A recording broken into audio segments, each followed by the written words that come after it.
निर्भयत्वम् अरोगताम् अजाड्यं वाक्पटुत्वं च हनुमत्स्मरणात् भवेत्।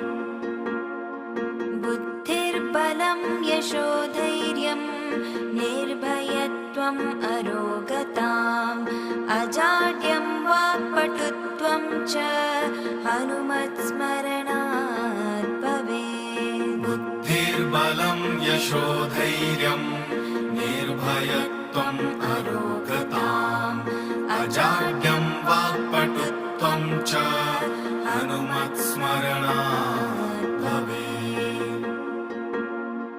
बुद्धिर्बलं यशोधैर्यं निर्भयत्वम् अरोगताम् अजाड्यं वाक्पटुत्वं च हनुमत्स्मरणात्